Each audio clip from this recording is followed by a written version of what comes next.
say you'll catch me.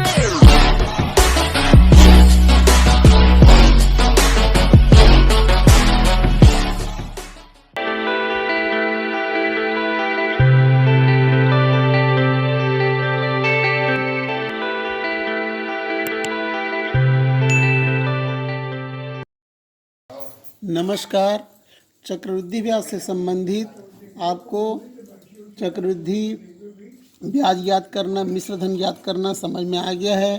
साथ ही छमाही और तिमाही गणना के समय किस प्रकार से चक्रवृद्धि ब्याज और मिश्र धन याद करते हैं यह भी आपको समझ में आ गया। अगर आप समझ में नहीं आया है तो आप मेरा पिछला वीडियो देखिए, उसमें मैंने आपको अच्छे तरीके से समझाया है। अब आज हम चक्रवृद्धि ब्याज से संबंधित मूलधन याद करना, दर याद करना और समय ज्ञात करने से संबंधित प्रश्न हल करके देखते हैं। वह आपको भी अच्छे से समझ में आ जाएगा। देखिए, हम पहला प्रश्न लेते हैं। प्रश्नावली 13.3 का पहला प्रश्न, एक प्रश्न ले लेते हैं। वह धन ज्ञात कीजिए जो 8% वार्षिक चक्रवृद्धि ब्याज की दर से 2 वर्षों में 5,832 रुपया हो जाता है। तो प्रश्न को पहले समझते हैं। प्रश्न में हमें क्या दिया हुआ है वह देखते हैं। सबसे पहले प्रश्न में हमें दिया है ज्ञात क्या करना है, वह धन ज्ञात कीजिए। धन ज्ञात करना है तो मूलधन हमें ज्ञात करना है। मूलधन P बराबर हमें ज्ञात करना है। और दिया क्या है, दर। दर दिया हुआ है, दर बराबर 8% वार्षिक। और समय क्या दिया है, समय T बराबर 2 वर्ष है। दर को हम R ले लेते हैं। और हमें दिया है मिश्र धन।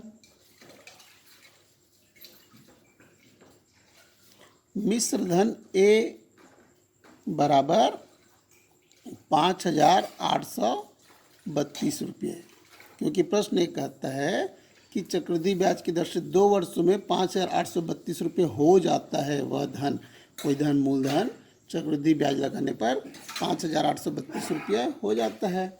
अतः मिश्र धन 5,832 रुपये हो गया। अब सूत्र हमारा है A बराबर P, एक धन R/100 पूरे का घात T। अब A या मिश्र धन है 5,832 बराबर मूलधन हमें ज्ञात करना है। एक धन दर दिया हुआ है 8/100 पूरे का घात हो जाएगा 2। तब यह होगा 5,832 बराबर P। अब 4 से 4 दूने 8, 4 दूनी 8, 4 पंचे 20, तो 25 से कम 25, 25 और 2 27, 27/25 पूरे का घात हो गया 2। तब यह हो जाएगा, अब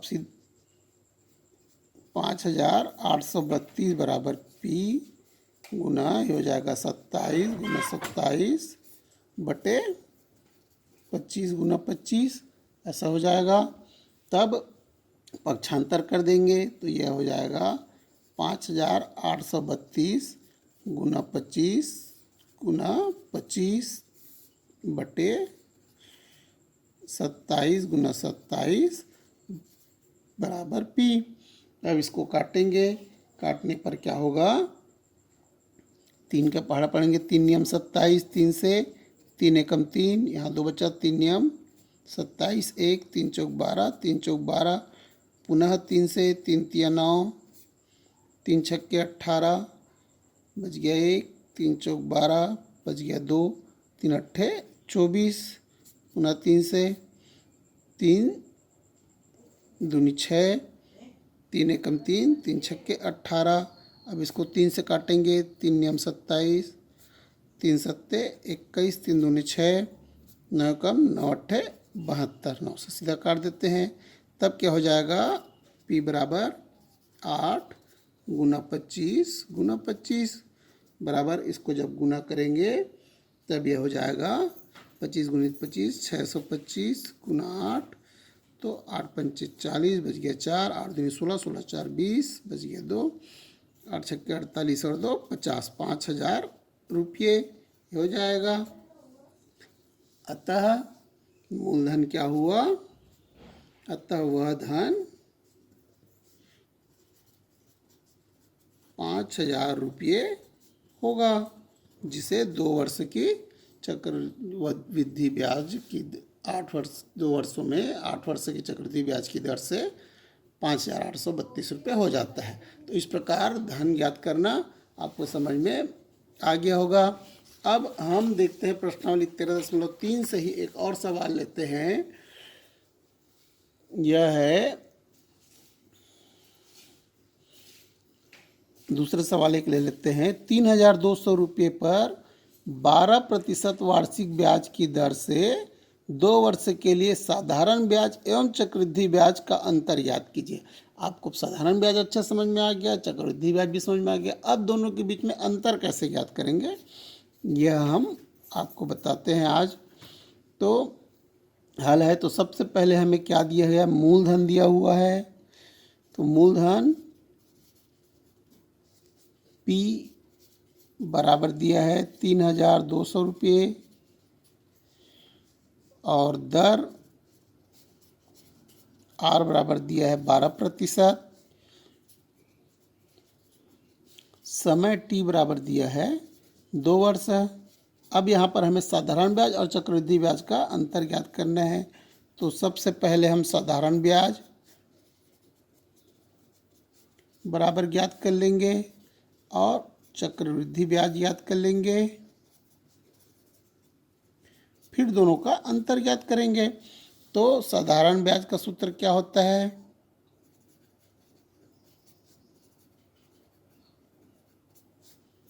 सिंपल इंटरेस्ट SI बराबर होता है P into R into T बटे 100, मूलधन गुणित दर गुणित समय बटे 100 बराबर हो जाएगा, मूलधन दिया है 3,200 गुना 12 गुना 2 बटे 100, दोनों कट गया 32, तो बराबर हुआ 32 गुना 12 गुना 2। इनको हल करने पर या गुना करने पर क्या आएगा, 768 रुपये इनको गुना करने पर आएगा। अब हम निकालते हैं चक्रवृद्धि ब्याज। तो चक्रवृद्धि ब्याज सीधे ना निकाल के सबसे पहले मिश्र धन निकालते हैं, चक्रवृद्धि मिश्र धन। तो A बराबर होता है P एक धन R बट्टे 100 पूरे का घात T, तो बराबर होगा 3,200 एक धन R दिया है 12 बट्टे 100 पूरे का घात 2, तो ये हो जाएगा 4 तिया 12 और 4 दूनी 4 पंचे, तब यह हो जाएगा 3,200 गुना 25 से कम 25, 25 और 3 कितना हुआ 28, 28 बटे 25 गुना 28 बटे 25। तो इसको काटेंगे तो क्या होगा, 5 पंचे 25, 5 छक्के 30 और 5 चौक 20 और शून्य, फिर 5 से 5 से कम 5, 5 एकम 5, 5 दूनी 10, 5 अट्ठे 40। अब यह नहीं कटेगा, तभी हो जाएगा 128 गुणित 28 बटे 25, तो बराबर यह हो जाएगा 4,041.28 रुपये आ जाएगा। गुना करके भाग देने पर तब मिश्र धन हमें ज्ञात हो गया। तब यह हो जाएगा चक्रवृद्धि ब्याज बराबर क्या हो जाएगा, चक्रवृद्धि ब्याज बराबर होगा मिश्र धन ऋण मूलधन, मिश्र धन ऋण मूलधन होगा। तब यह क्या होगा, तो बराबर होगा मिश्र धन आया 4,041.28 ऋण मूलधन दिया हुआ है 3,200 रुपये, दशमलव नहीं दिया तो शून्य शून्य कर सकते हैं, बराबर इसको घटाने पर होगा 814.28, क्या होगा 814.28 होगा। तब अब हम क्या करेंगे, तो तो हमें चक्रवृद्धि ब्याज ज्ञात हो गया 814.08 रुपये और साधारण ब्याज ज्ञात हो गया 768 रुपये। अब क्या पूछा है प्रश्न में, चक्रवृद्धि ब्याज एवं साधारण ब्याज का अंतर ज्ञात कीजिए। तब क्या हो जाएगा, चक्रवृद्धि ब्याज अधिक है, अतः अंतर निकालने के लिए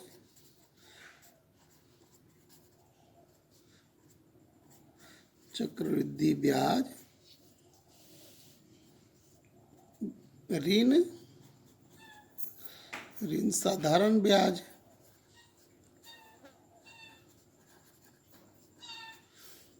बराबर हो जाएगा 814.08 ऋण 768 बराबर यह हो जाएगा 0.00 लगा लेंगे तो हो गया 0.08 और 14 में 8 घटाएंगे तो आएगा 6, बचा 0, 10 में 6 घटाएंगे तो 4, तो यह हो जाएगा 46.08 रुपये। इस प्रकार साधारण ब्याज और चक्रवृद्धि ब्याज का अंतर हुआ 46.08 रुपये। अब प्रश्नावली 13.3 के सवाल आपको समझ में आ गए होंगे। अब आप आसानी से अन्य सवाल जो प्रश्नावली 13.3 में है उसको आप आसानी से बना सकते हैं। चक्रवृद्धि ब्याज के लगभग सभी सवाल मैंने दो एक उदाहरण करके आपको बता दिया है, समझा दिया है। अब आपको निश्चित रूप से चक्रवृद्धि ब्याज के कोई भी सवाल हो आसानी से आप बना सकते हो। धन्यवाद।